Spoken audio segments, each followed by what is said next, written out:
Good day, my name is Alan Palmer, the investigator. Today I'm going to look into the fact to see if Kobe Bryant's incident, if it was an accident or if it was an Illuminati plot to take this young man's In this video, Kobe Bryant retired from on-court action in 2016. 4 years ago, and 4 years ago, a video surfaced that showed Kobe Bryant was killed in a helicopter crash. Was this coincidence, or was this the prediction as was made by the Illuminati? Take a look. Oh shit! It's Kobe Bryant! Help me. Just pass me the trophies and we'll pull you out. Pass.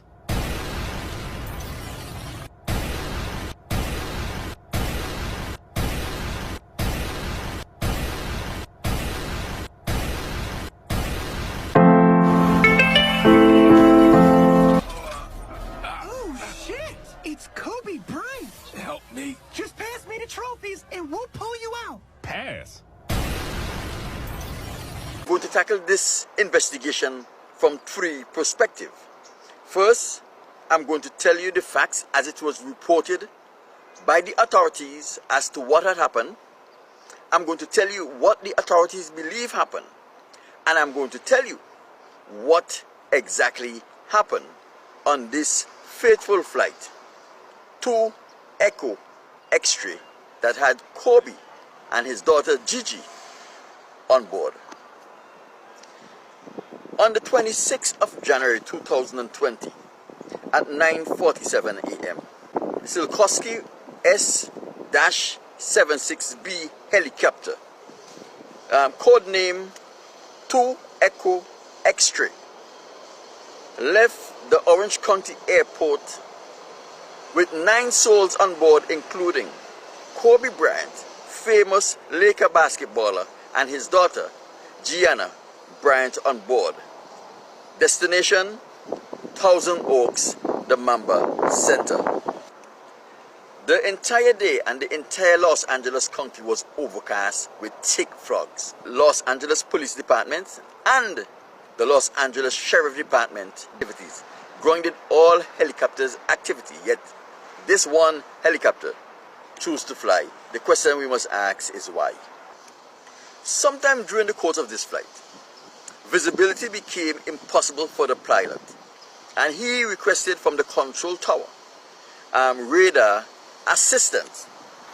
At this time, the helicopter that contained Kobe and then 8 other souls were flying at 1,400 feet.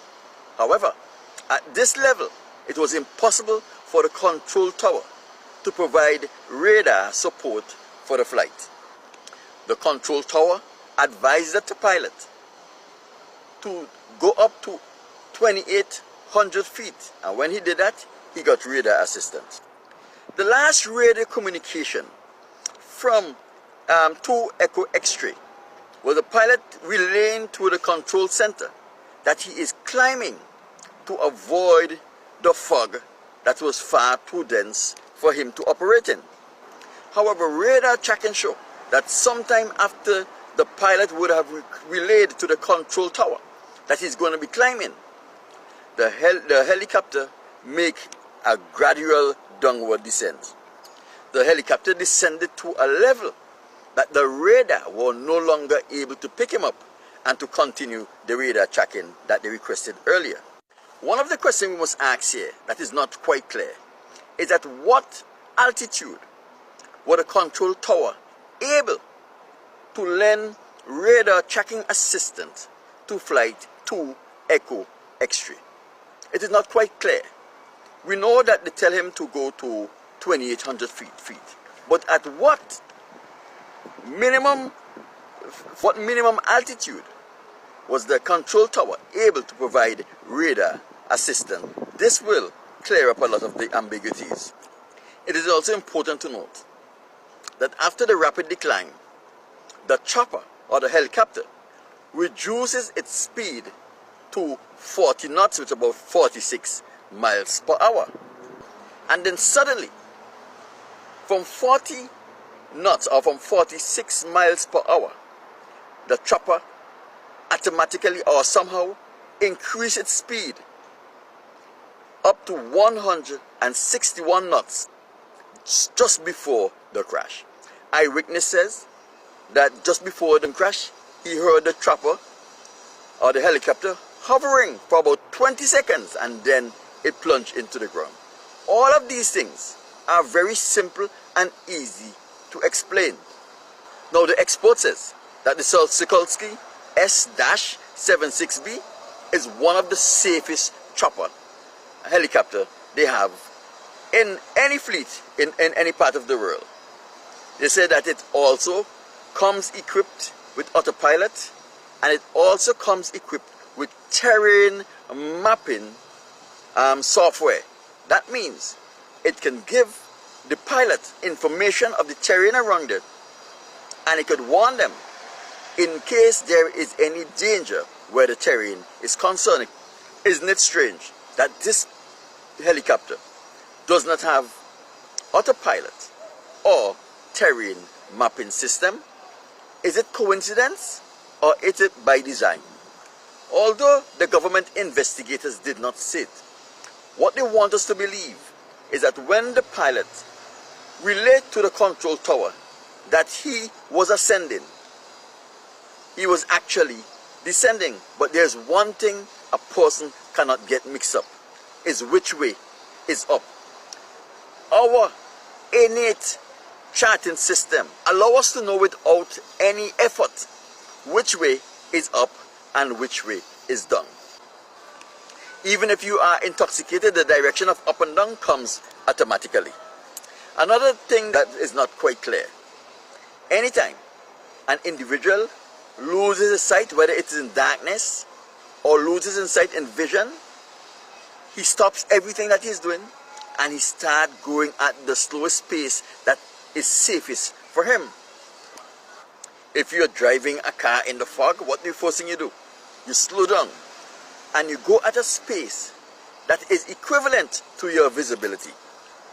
So the question we have to ask here, why is this pilot in very poor visibility that will literally prevent you from seeing ahead of the chopper, increase the speed of this helicopter to 161 knots or 184 miles per hour? This just does not make sense. There were also eyewitness reports that says that the chopper hovered for about 20 seconds before it plunged into the ground, and this can easily be explained. Before we get in any deeper, let me tell you about the Sikorsky S-76B. It is a state-of-the-art helicopter. It is one of the most mechanized and safest helicopter you can find. So therefore, it has a track record for safety. It has features and mechanism in it that the regular and ordinary helicopter does not have in. This is why it has such a good safety record, because it offers the pilot features that could enhance the safety of everyone on board. And therefore, a highly mechanized helicopter is the easiest vehicle to take over remotely, because it is basically a computer. And once you have a computer running any vehicle, any old hacker can take control of that system, take physical control of that vehicle out of your hands and take possession of that vehicle. Now, this is my conclusion after examining all of the evidence that was put forward so far and considering those things that we don't yet know. That fateful flight that carried superstar Kobe Bryant and his daughter Gigi and 7 other people to Echo X-ray was taken over remotely. All access to the controls was taken away from the pilot remotely. Radio communication was cut remotely. That flight was brought down to a level of about 14 100 feet where it would no longer have radar tracking, the vehicle, the speed of the vehicle was increased from 40 knots to 161 knots. That is 121 knots increase. And it was then flown headfirst into the ground. All of the things that have happened in this flight come to one conclusion. That eyewitness that testified that he heard the helicopter hovering for about 20 seconds before it plunged, that was not a hover. A hover is a standstill. What happened? He actually heard the helicopter stand still for 20 seconds. But that standstill was not a hover. That standstill was when those people who controlled that helicopter remotely caused that helicopter to plunge into the ground head first. So there wasn't a decrease or increase in the song. The song stayed in that particular direction that gave the eyewitness the impression that it was hovering. Right? A helicopter that is flying at 161 knots or 184 miles per hour, it will take them about 9 to 20 seconds to plunge from 2,000 feet into the ground. So that is why this eyewitness thought that the helicopter was hovering. It was not hovering. This was when the forward increase of the helicopter stopped, and it was now going down into the ground. That is why it is important for the investigators to reveal at what angle did the helicopter hit the ground. And even though there is no radar tracking at this point from the impact and from the way the debris has been scattered, it could give the investigator an idea at what angle did the helicopter collided with the ground.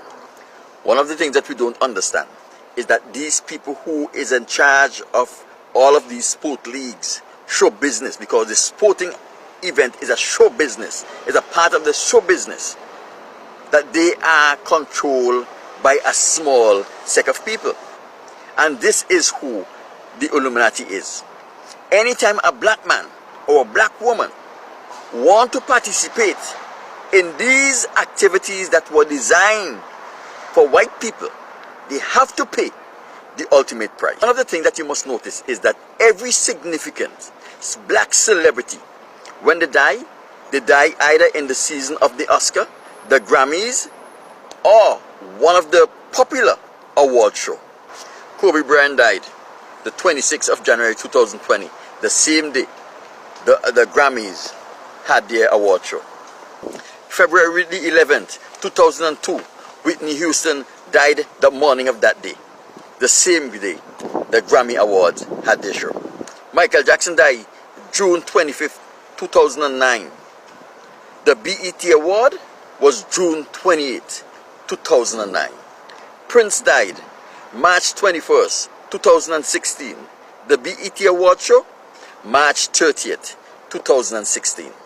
Muhammad Ali died January 3rd, 2016. The Grammy Awards, February 15th, 2016. Another thing we have to realize is that all of the black superstars, they die at very young age. For example, Aaliyah, 22. Tammy Terrell, 24. Tupac, 25. Jimi Hendrix, 27. Lisa Left Eye Lopez, 30. Millie Riperton, 31. Donny Hathaway, 33. And the list goes on and on. And the thing is that these black superstars don't die of natural causes. They all die tragic death, heart attack, collapse and die, murder, plane crash, accident. There is always something tragic about the death of the black superstar. Why? Because he have to pay the price for his stardom. That black people are the Illuminati's greatest enemy. They hate black people. They hate us with a passion that we will never be able to understand. And everything that they do target negatively the black community. These are basketballers who died while they were still playing the sport. We have Malik Sealy, 30 years old. Bobby Phillips, 22. Eddie Griffin, 25. Ricky Berry, 25. Len Bias, 25. Bryce Javon Jones, 22, murdered. Patrick Donnelly, 21, murdered. Mark Hicks, 22, collapse. Conrad McKay, 29, collapse and die. Kim Perrott, 32, cancer. Katrina Price, 23, suicide. Marvin Stone, 26, heart attack. And we have Fob Mallow, 26, he died of natural causes at 26. So now here we have a situation where so many black star superstars, performers and athletes, all dying tragic deaths at very early ages. Why? It's because these black men and women want to participate in activity that was created by white people, for the deception of black people. And in doing so, they are called upon to make deals with the underworlds, deals which seems feasible, but always end up to be worst decision they have ever made in their entire life. At the end of the day, they lose their money, they lose their life, and they lose their souls. My name is Alan Palmer, and this have been the investigative report of Kobe Bryant's death. To arm and fund a violent movement that was going to wage a race war in America. A race war that would ultimately create a whites-only homeland in the United States. They said they would use to finance a white supremacist revolution for a new white separatist homeland in America. The United States of America, the modern United States of America, has a stubborn problem with neo-Nazism and overt, violent white supremacy. It always seems amazing every time it surfaces, but we have always had it. And over time, they go through various ridiculous and self-important names and iterations and patterns of symbolic behavior, right? But over time, it's all the same basic idea, and at its core, it's always violent. Right? It's the order, it's the Klan, it's the Aryan nations, it's the Christian identity movement. Now they want to be called the alt-right. Okay, whatever.